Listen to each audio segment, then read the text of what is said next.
seperti perkembangan teknologi, transportasi, ilmu pengetahuan, telekomunikasi dan sebagainya yang kemudian berpengaruh pada perubahan berbagai aspek kehidupan dalam masyarakat. Apa aja sih jenis-jenis perkembangan yang terjadi? Antara lain ada teknologi luar angkasa, teknologi persenjataan, teknologi informasi dan komunikasi, yang terakhir adalah teknologi transportasi. Yang pertama, perkembangan teknologi luar angkasa. Setelah berakhirnya Perang Dunia Kedua, terjadilah perlombaan antariksa antara Amerika Serikat dan Uni Soviet di masa Perang Dingin kala itu. Dorongan ini membawa manfaat positif pada masyarakat seluruh dunia, seperti diawali manusia pertama yang pergi keluar angkasa. Manfaat dari teknologi luar angkasa ini menghasilkan yang pertama ada prediksi cuaca. Sekarang kita mampu untuk memprediksi cuaca yang akan terjadi di daerah kita. Berikutnya ada televisi. Sinyal yang dipancarkan televisi adalah menuju satelit. Selanjutnya internet yang kini kita gunakan merupakan hasil dari satelit di luar angkasa. Terakhir ada GPS, alat pelacak yang populer saat ini terhubung langsung pada infrastruktur satelit di angkasa. B. Perkembangan teknologi persenjataan. Esensi dari senjata awalnya adalah alat untuk menyerang dan mempertahankan diri secara fisik ataupun mental. Perkembangan persenjataan manusia terus berkembang sepanjang zaman. Inovasi terjadi untuk menghadapi tuntutan zaman untuk bertahan hidup dan melindungi negara. Ada dampak negatif dan positif dari teknologi persenjataan manusia. Dampak negatifnya, teknologi persenjataan dalam perang banyak menimbulkan korban dari yang luka-luka hingga tewas, dari yang fisik sampai mental, baik dari tentara dan masyarakat yang terkena dampak perang. Tragedi kemanusiaan terbesar akibat senjata perang terjadi di kota Hiroshima dan Nagasaki yang menelan lebih dari 200.000 korban dan terus bertambah beberapa tahun berikutnya akibat efek radiasi dan kanker dan lain-lain. Namun dampak positifnya, setelah perang usai, teknologi dimanfaatkan untuk kesejahteraan sipil seperti teknologi nuklir yang dialih fungsi sebagai pembangkit listrik tenaga nuklir, mesin kapal, dan alat yang bermanfaat dalam kehidupan masyarakat sehari-hari. Yang ketiga ada perkembangan teknologi informasi dan komunikasi.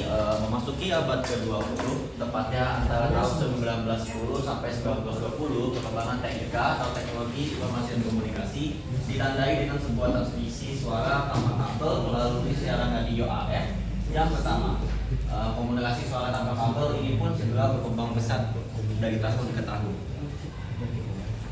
Contoh lain perubahan dari teknologi informasi komunikasi ada koran. Dulu kita membaca berita masih menggunakan koran, sekarang ada televisi, berita bisa disampaikan melalui televisi. Ya, yang berikutnya ada telepon koin. Dulu kita harus mengantri dan memasukkan koin untuk menghubungi seseorang. Sekarang ada handphone.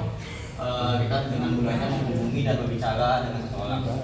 Yang ketiga ada mesin ketik. Mesin dengan tinta untuk tugas kuliah ataupun membuat novel dulu sangat sulit untuk dibawa kemana-mana. Lalu berubah menjadi laptop yang mengerjakan tugas bisa di mana saja dan kapan saja dengan mudah. Lalu yang keempat ada perkembangan teknologi transportasi. Sarana transportasi sendiri mulai berkembang sejak penemuan roda sekitar tahun 3500 sebelum Masehi. Pada masa itu roda dibuat dari kayu yang bisa dilihat di gambar bagian kanan. Kayu tersebut sangat berat sehingga perjalanan dengan sarana transportasi kala itu juga belum efisien seperti sekarang ini. Apa aja sih perubahan teknologi transportasi dari dulu ke zaman sekarang? Ada yang pertama kereta api. Dulu kereta api memakai batu bara, sekarang sudah mayoritas menggunakan listrik. Yang kedua ada sepeda, contohnya sepeda ontel selama ini sekarang mayoritas menggunakan motor. Dan yang ketiga ada kereta kuda yang sekarang menjadi mobil. Dampaknya dari kedua poin di atas adalah dampak positifnya adalah kemudahan dalam mengakses informasi dari internet. Dan yang kedua kemudahan dalam komunikasi jarak jauh, ketiga kemudahan dalam sarana transportasi, dan keempat kemudahan dalam transaksi jual beli. Negatifnya adalah maraknya kejahatan di dunia maya atau cybercrime. Yang kedua terganggunya tenaga manusia. Yang ketiga munculnya individualisme. Dan keempat masuknya budaya asing yang buruk. Dan kelima ketergantungan terhadap teknologi pada usia muda. sekian dari kami, kurang lebihnya mohon maaf. Wassalamualaikum warahmatullahi wabarakatuh. Waalaikumsalam. Terus kesimpulannya apa? Sebenarnya pengembangan globalisasi bisa berdampak positif, berdampak buruk, tapi kebanyakan sekarang yang berdampak buruk. Ya. Terus pendapat kamu apa? Pendapat saya, globalisasi pasti akan terus berkembang, tapi perlu dibatasi agar kita tetap positif. Oke.